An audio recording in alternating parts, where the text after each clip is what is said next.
세계 일주를 한다는 이런 배라 하면 대부분 이런 동력이 있는 이런 배보다 세일링으로 하는 배로 좀 안전하게 이렇게 좀 항해를 많이 하더라고요.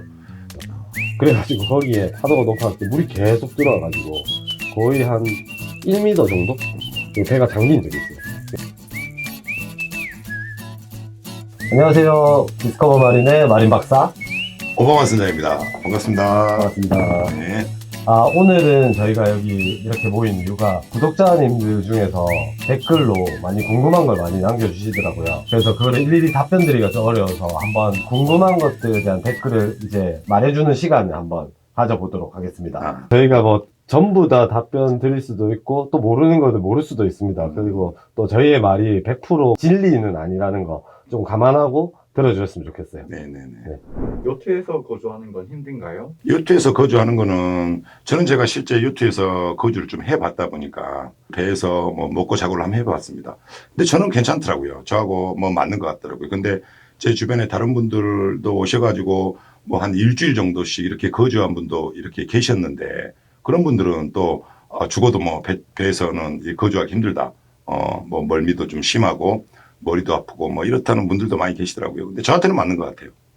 저는 그 요트 스테이라는 거를 이제 해보면서 이제 저도 많이 잡았고 이제 손님들이 와가지고 자는 것도 많이 봤는데 대부분 하시는 말씀이 하루나 이틀 정도 네. 체험으로는 할 만한데 좀 오래 살진 못하겠다. 그 이유 중에 가장 큰 게 씻는 게 좀 불편하잖아요. 그런 부분도 좀 네, 있죠. 그리고 막 그 기본적인 의식주라고 하는 게 있는데 자는 거는 사실 편해요. 오히려 배에서 자면 진짜 숙면 취할 때도 있고 이 잔잔한 흔들림이 잠이 더 잘 들기도 하고 근데 이제 먹는 거랑 입는 거 그러니까 옷 같은 경우는 이제 빨고 뭐 말리고 이런 기본적인 생활이 좀 안 되다 보니까 사실 쉽지는 않은 것 같다. 근데 그렇다고 뭐 못할 것도 없다. 네, 그 정도? 고급 요트들은 정말로 집, 호텔, 이런 거 부럽지 않게 정말로 괜찮습니다. 나도 그 빌 게이츠 그 슈퍼요트에서 살라면 난 평생 살게. 그런 데라 가면 저도 평생 살 수 있죠. 네. 저렴하게 요트를 구할 수 있다면 얼마 정도에 구할 수 있나요? 이거는 예전에 우리 영상에서도 한번 찍은 적이 있었잖아요. 그렇죠. 요트 300만 원에 뭐 살 수 있다. 그때 당시에는 근데 너무 말도 안 되는 얘기도 좀 많이 한 것 같고 피트별로 이 정도 가격이면 좀 적절한 거 사겠다 하는 가격. 예를 들어서 25피트급, 뭐 35피트급, 45피트급 이게 한 3개 정도만 네. 했을 때 25피트급은 한 얼마 정도 하면 저렴하게 살 수 있을 것 같아요. 25피트라고 하면 그거는 이제 보트로 봐야 되겠죠. 그 정도면 한 2,000원에서 3,000만 원 정도. 2,000에서 3,000. 네. 저도 네네, 한 그 2,000 정도는 생각이 듭니다. 싸게 사면 한 1,000만 원 후반대? 근데 그런 배들은 네. 조금, 오래됐다거나. 예, 오래된다. 좀, 전체적으로 봤을 때 관리 상태가 그리 좋은 배는 아니라고 보시면 될 겁니다. 그럼 35피트. 좀 괜찮다 하면 그것도 뭐 한 1억에서 1억 5천 정도? 이 정도는 봐야 된다고. 남을 이렇게 딱 데리고 왔을 때, 나 요트 있다. 네. 한번 밥 먹고 배 한번 타고 놀자라고 하는 정도의 부끄럽지 않은 수준. 그러면 1억대가 넘어가야 되겠죠. 1억 미만짜리는 솔직히 조금 보기가. 잘 사면 한 5천에서 1억 사이도 가능하겠네요. 네네네. 그럼 45피트. 45피트급. 그거는 뭐 1억 2배는 돼야 되겠죠. 2억대 이상은 돼야 되겠죠. 한 2억은 돼야지. 네네. 최소 네. 2억대는 돼야지만이 그래도 네. 괜찮은 요트라고 볼 수가 있겠죠. 자동차 렌트처럼 본인이 조종까지 가능한 요트 렌트 업체가 존재할까요? 없죠. 그러니까 현행 법이, 이거는 법이랑 좀 관련이 있는데, 현재 우리나라 법상으로는 배를 이제 아예 빌려주는 이런 사업은 없거든요. 그렇죠. 근데 뭐 암암리에 그냥 뭐 회원제도라는 이름으로 빌려주는 데는 있긴 하더라고요. 저는 안 하고 있긴 한데. 그렇죠. 근데 네. 뭐 법조항으로 아직까지는 이런 자동차처럼 렌트 문화가 아직까지 활성화되어 있지 않다 보니까 그거는 좀 힘든 것 같습니다. 외국차는 돼야 돼요. 외국에 저 이탈리아 갔을 때 진짜 자동차 면허증 우리나라 거 들고 딱 갔는데 길거리 지나가는데 보트 렌탈 딱 적혀 있길래 얼마냐고 물어보고 면허증 딱 보여주니까 제가 그때 4시간에 한 40만 원인가 30만 원인가 그래서 그 배 타고 가서 스노클링하고 막 놀았거든요.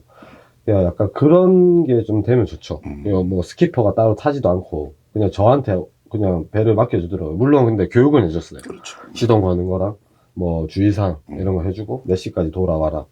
그런 게 되면 정말 좋죠. 네, 우리나라도 만약 그렇게 되면 되게 활성화되는데 좀 빠르지 않을까. 그렇다 하면 정말 활성화가 많이 되겠죠. 근데 배 있으면 빌려줄 거예요. 딴 사람 돈 준다 하면. 저는 제가 뭐 이 업을 하고 있다 보니까, 저는 뭐 수익이 된다면, 음. 저는 안 빌려줄 것 같아요. 그래요? 불안해서. 불안해서. 괜히 사고 나면 문제를 어떻게 해결해야 될지도 좀 걱정되고.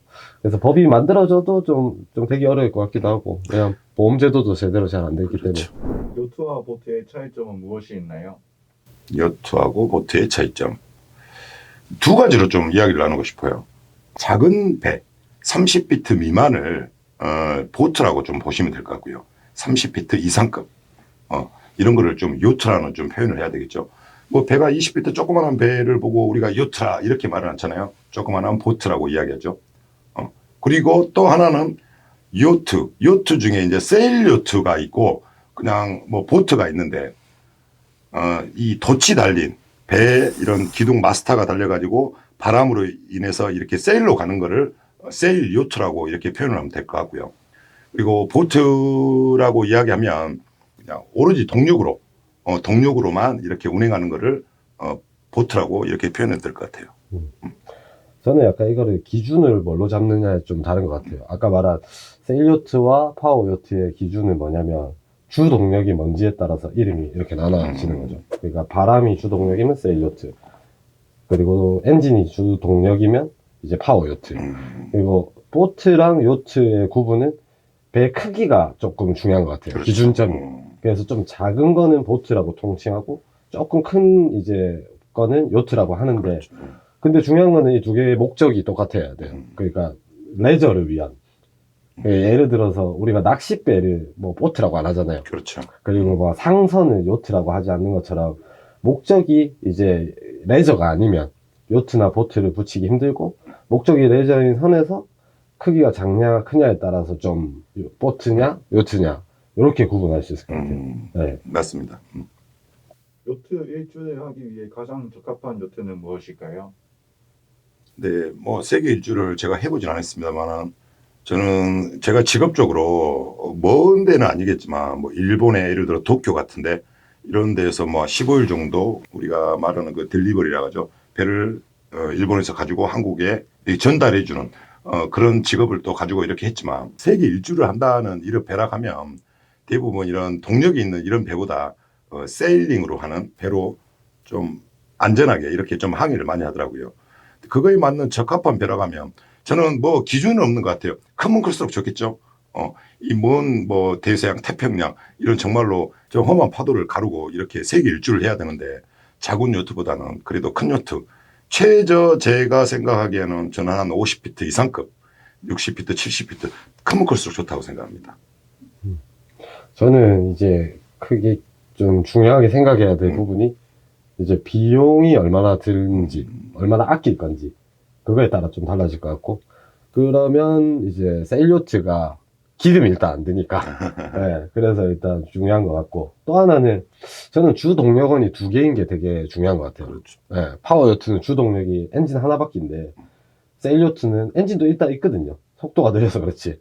그래서 바람이 없을 때는 엔진으로 갈 수 있고, 엔진이 고장날 때는 또 바람으로 갈 수 있고, 그래서 좀 더 안정적이면서 효율적인 게 세일요트이지 않을까. 그래서 많은 사람들이 세계 일주를 세일요트로 많이 하잖아요. 두 번째는 이제 안정성인데, 거기서 크기가 달라지는데, 뭐 영국의 그 16세 소녀가 뭐 24피트인가 26피트로 세계 일주했다는 그런 것도 있고, 그 다음에 또 어떤 사람은 100피트짜리로 뭐 세계 일주한 것도 있고. 그렇죠. 근데 사실 작으면 작을수록 위험한 건 확실한 것 같아요. 근데 다만 작은 걸로 하면 이제 투자비가 적게 들겠죠. 근데 크면 클수록 비용이 올라가니까 적정선을 이제 찾아야 되는데, 제가 만약에 간다면 한 48피트, 한 45에서 50피트 사이에 세일 요트인데, 이제 또 여기서 구체적으로 모노홀이냐 카타마란이냐 이게 또 갈라질 것 같은데, 저는 카타마란으로 할 것 같아요. 조금 뭐 많은 분들이 이거 의견을 분분하더라고요. 모노홀은 좀 안전하다. 네. 높은 바다에 뒤집어지지 않고, 카타마란은 뒤집어질 확률이 있다. 근데 저는 이제 기상 정보가 좀 확보돼 있다는 전제하에 그렇죠.